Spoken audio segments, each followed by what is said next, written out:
तोता मैना ने सुनाई अपनी अपनी कहानी। भोगवती नाम की एक नगरी थी।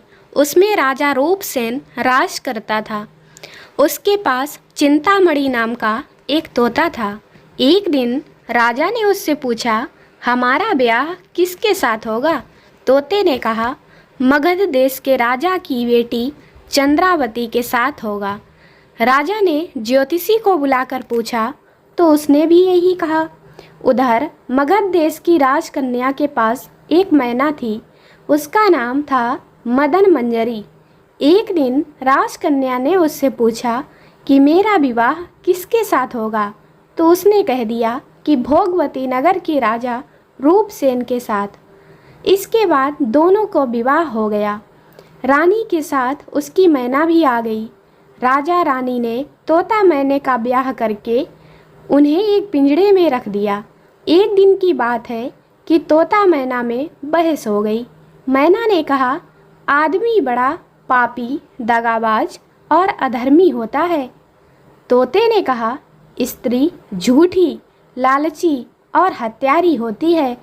दोनों का झगड़ा बढ़ गया तो राजा ने कहा, क्या बात है, तुम आपस में लड़ते क्यों हो? मैना ने कहा, महाराज, मर्द बड़े बुरे होते हैं। इसके बाद मैना ने एक कहानी सुनाई। इलापुर नगर में महाधन नाम का एक सेठ रहता था। विवाह के बहुत दिनों के बाद उसके घर एक लड़का पैदा हुआ। सेठ ने उसका बड़ी अच्छी तरह से लालन पालन किया, पर लड़का बड़ा होकर जुआ खेलने लगा। इस बीच सेठ मर गया।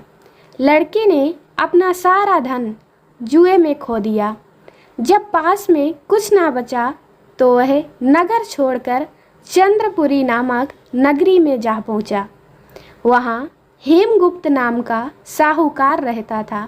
उसके पास जाकर उसने अपने पिता का परिचय दिया और कहा कि मैं जहाज लेकर सौदागरी करने गया था। माल बेचा, धन कमाया, लेकिन लौटने में समुद्र में ऐसा तूफान आया कि जहाज डूब गया और मैं जैसे तैसे बचकर यहाँ आ गया। उस सेठ के एक लड़की थी रत्नावती। सेठ को बड़ी खुशी हुई कि घर बैठे इतना अच्छा लड़का मिल गया। उसने उस लड़के को अपने घर में रख लिया और कुछ दिन बाद अपनी लड़की से उसका ब्याह कर दिया। दोनों वहीं रहने लगे। अंत में एक दिन वहाँ से विदा हुए। सेठ ने बहुत सा धन दिया और एक दासी को भी उनके साथ भेज दिया। रास्ते में एक जंगल पड़ता था। वहाँ आकर लड़के ने स्त्री से कहा, यहाँ बहुत डर है, तुम अपने गहने उतारकर मेरी कमर में बांध दो। लड़की ने ऐसा ही किया। इसके बाद लड़के ने कहारों को धन देकर डोले को वापस करा दिया और दासी को मारकर कुएं में डाल दिया। फिर स्त्री को भी कुएं में पटक कर आगे बढ़ गया। स्त्री रोने लगी। एक मुसाफिर उधर जा रहा था। जंगल में रोने की आवाज़ सुनकर वह वहां आया। उसे कुएं से निकालकर उसके घर पहुंचा दिया। स्त्री ने घर जाकर माँ बाप से कह दिया कि रास्ते में चोरों ने हमारे गहने छीन लिए और दासी को मारकर मुझे कुएं में ढकेल कर भाग गए। बाप ने उसे ढाढ़स बंधाया और कहा कि तू चिंता मत कर, तेरा स्वामी जीवित होगा और किसी दिन आ जाएगा। उधर वह लड़का जेवर लेकर शहर पहुंचा। उसे तो जुए की लत लगी थी। वह सारे गहने जुए में हार गया। उसकी बुरी हालत हुई तो वह यह बहाना बनाकर कि उसके लड़का हुआ है, फिर अपनी ससुराल चला। वहाँ पहुँचते ही सबसे पहले उसकी स्त्री मिली। वह बड़ी खुश हुई। उसने पति से कहा, आप कोई चिंता ना करें, मैंने यहाँ आकर दूसरी ही बात कही है। जो कहा था वह उसने बता दिया। सेठ अपने जमाई से मिलकर बड़े प्रसन्न हुए और उन्होंने उसे बड़ी अच्छी तरह से घर में रखा। कुछ दिन बाद एक रोज़ जब वह लड़की गहने पहने सो रही थी, उसने चुपचाप छुरी से उसे मार डाला और उसके गहने लेकर चंपत हो गया। मैना बोली, महाराज, यह सब मैंने अपनी आँखों से देखा है। ऐसा पापी होता है आदमी? राजा ने तोते से कहा, अब तुम बताओ कि स्त्री क्यों बुरी होती है। इस पर तोते ने यह कहानी सुनाई। कंचनपुर में सागर दत्त नाम का एक सेठ रहता था। उसके श्री दत्त नाम का एक लड़का था। वहाँ से कुछ दूर पर एक और नगर था, श्री विजयपुर। उसमें सोमदत्त नाम का एक सेठ रहता था। उसकी एक लड़की थी, वह श्री दत्त को ब्याही थी। ब्याह के बाद श्री दत्त व्यापार करने परदेश चला गया। 12 बरस हो गए और वह ना आया तो जयश्री व्याकुल होने लगी।